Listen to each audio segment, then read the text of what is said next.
Tá a fim de fazer uma fezinha e ganhar até R$ 100 de bônus utilizando o nosso cupom FBOTECO?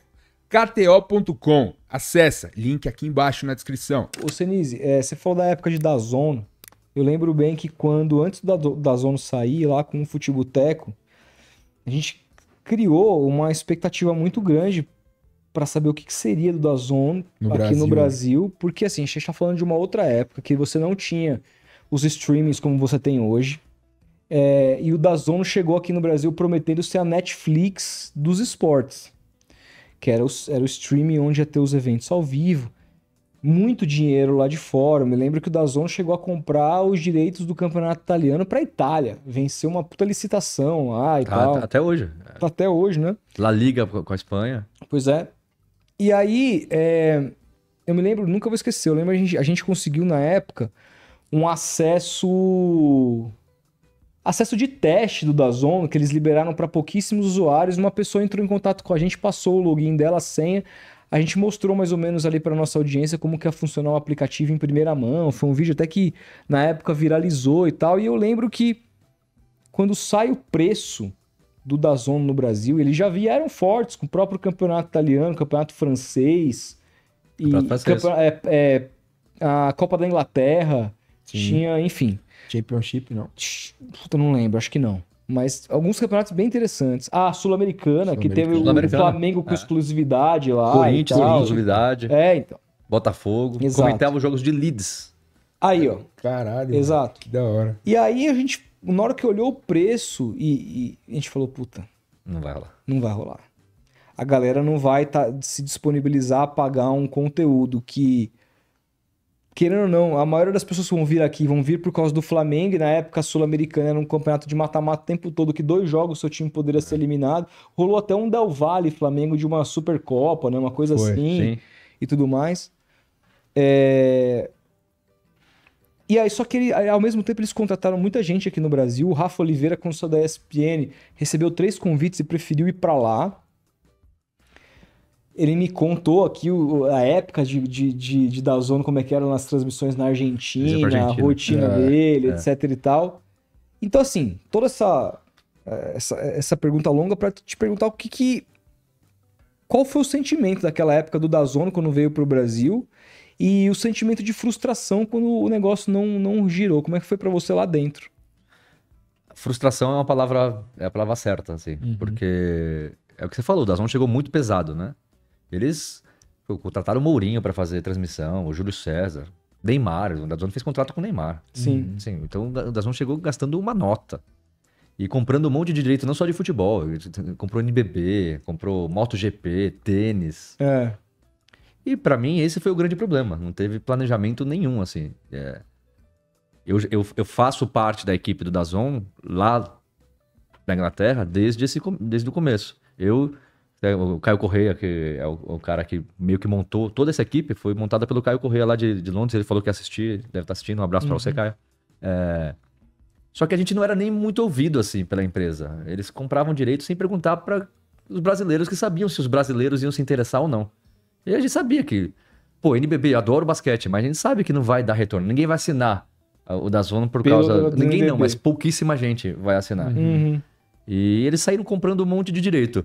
Aí ficou a impressão para todo mundo, e até é o que você falou, olha o dinheiro que se gastava, não tinha cabine de transmissão aqui, então você levava todo mundo para Buenos Aires para comentar e narrar os jogos, então você pagava a diária deles, você pagava passagem, pagava hospedagem, era tudo fim de semana isso. E eu que morava em Londres, eu também ia comentar, mas em Leeds, que o escritório de produção do DAZN não é em Londres, é em Leeds. E eu também ia com o Caio, ia com um monte de Gustavo Ribeirão, um monte de gente. Então, olha o dinheiro que era gasto, sabe? E aí muita gente acha que foi a pandemia que acabou com o DAZN no Brasil, que foi ali que acabou mesmo. Mas eu já via, assim, não tinha como você pagar. Não tinha como se pagar. E aqui no Brasil tem o problema de site pirata é muito forte.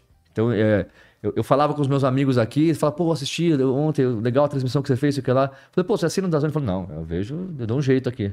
Todo mundo. Então, como é que você vai pagar o direito? Depois, passou a transmitir a Premier League também, um jogo por rodada, que pra mim foi ótimo, que eu cobri os jogos de lá. Mas, cara, eu sabia que era uma questão de tempo.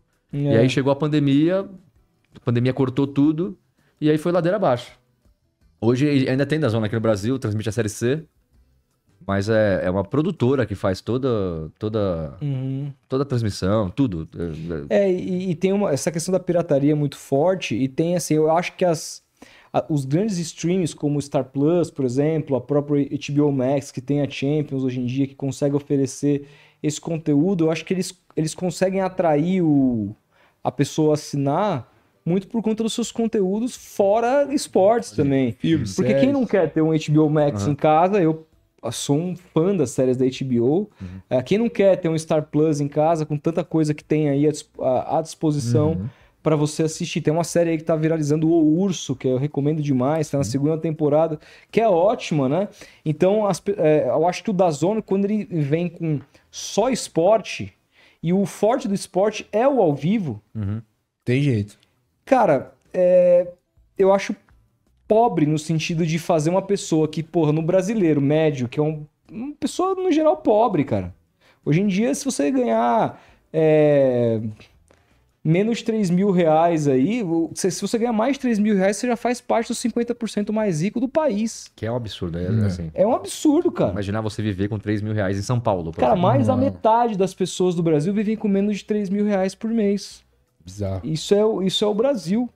Né? Hoje, os dados vão ser atualizados, mas até outro dia existiam mais pessoas na miséria vivendo no Brasil, que segundo o IBGE, pessoas que vivem com menos de 150 reais por mês, do que toda a população do Peru. Esse é o Brasil. Então, e Não, outra... você cobrar 27, era 27,90, né? O primeiro preço foi quase 40 pau. Acho que foi tipo, 39,90. 39,90. Depois eles baixaram para 27. 27, E aí foi um outro erro, porque assim, eu lembro, a gente lançou um vídeo, falou, cara, esse preço é um absurdo. Se fosse 15,90 seria bom. Por quê? Ou seja, houve uma estratégia de preço, uma estratégia de eventos, não havia conversa com o público, era um negócio assim que pra gente que cobria na época isso, que era uma coisa fadada ao fracasso. E você me contar que os caras têm que levar uma galera para Buenos Aires para fazer transmissão, olha a logística que se gasta com isso. É você pegar simplesmente e rasgar dinheiro e esperar que algo caia do céu, né? E hoje eu posso assim dizer, na verdade o que mais me incomodava no DAZN era a dificuldade de você fazer jornalismo, assim. Você tinha que convencer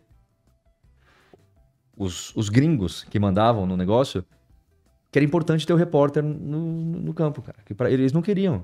Eles não queriam pagar um repórter pra... Não, a gente faz a transmissão lá, coloca o narrador e o comentarista na cabine. Era difícil, às vezes, até convencer que o comentarista era importante. Tinha muito jogo que eles queriam fazer só com o narrador. Meu Deus. Então, assim... De novo, eles não conhecem a realidade do Brasil e não ouviam muito os brasileiros. Você fala, cara, é pobre. Você vai fazer uma final. Eu lembro que teve um jogo muito legal também, que foi o River e Atlético Paranaense, que eu comentei lá de Leeds, que foi a Supercopa também. E eu lembro que o Caio Correia lutou muito para conseguir levar 2 repórteres para lá, para fazer a transmissão de lá. Porque era tudo muito difícil, assim. A parte técnica era difícil, eles não entendiam. Até por isso, em Montevidéu, passava por São Paulo, e aí por isso que o escritório de Leeds era tudo muito difícil. Então, e na Europa o DAZN é um sucesso hoje? Com o em alguns países sim, mas não dá lucro ainda. Não dá lucro ainda. O DAZN que dava lucro era o DAZN que eu fazia parte no final agora, que é o DAZN Canadá, mas que tem uma estrutura muito pequena, assim. E no Canadá eles transmitem NFL, transmitem Premier League, Champions League, então... E por ter uma estrutura bem pequena, dava lucro. Agora, na Itália, na Alemanha, a Alemanha é muito forte também.